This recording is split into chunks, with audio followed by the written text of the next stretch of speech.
Sexy Veggie, le podcast où les fruits et légumes sont mis à nu.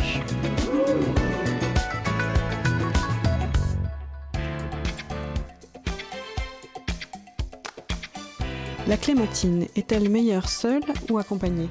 Les deux, chers auditeurs. Bien sûr, on aime la déguster en solitaire. Fraîche, le plus souvent, ou bien confite. En confiture, c'est une merveille facile à réaliser. D'abord, on choisit les clémentines corses, cultivées sans pesticides. On coupe les fruits avec la peau, en petits morceaux. Puis on les fait cuire avec du sucre et du jus de citron. Rien d'autre. Le goût tendre et légèrement acide de la clémentine suffit. Ce fruit se transforme tout aussi facilement en glace, sorbet ou granité, et même en gâteau ou en tarte. À la rédaction de Cuisine Actuelle, on aime la recette alléchante d'Alex Croquet, qui figure dans le grand livre des agrumes aux éditions Flammarion. Ce pâtissier boulanger, installé à Lille, découpe en deux les clémentines entières. Puis il détaille chaque partie en tranches super fines qu'il dispose en rosace sur une pâte feuilletée. Il vaporise du beurre clarifié sur l'ensemble et saupoudre un peu de cassonade avant de passer le tout au four. C'est beau, c'est bon, le beurre évite aux fruits de se dessécher dans le four. Résultat, en bouche, se mêlent le fondant de la clémentine et le croquant de la pâte feuilletée.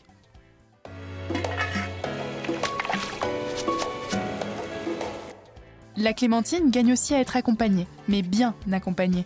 Du côté des fruits, elle flirte avec les pommes, les poires, les dattes et les châtaignes.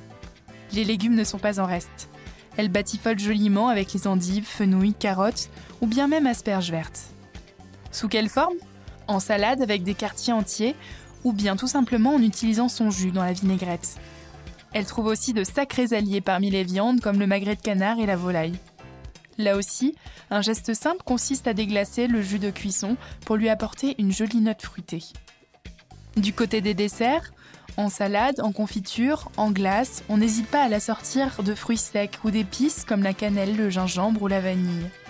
Essayez de déposer quelques éclats de clémentine confite sur une boule de glace à la vanille, c'est à tomber. Il reste à vous signaler le dernier duo inséparable, clémentine-chocolat.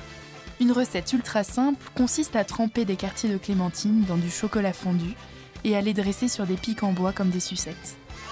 Les enfants adorent et nous aussi. C'est la fin de cet épisode. Si vous l'avez aimé, n'hésitez pas à commenter, à liker et à vous abonner. Retrouvez plus de contenu sur cuisineactuelle.fr et dans notre magazine en kiosque.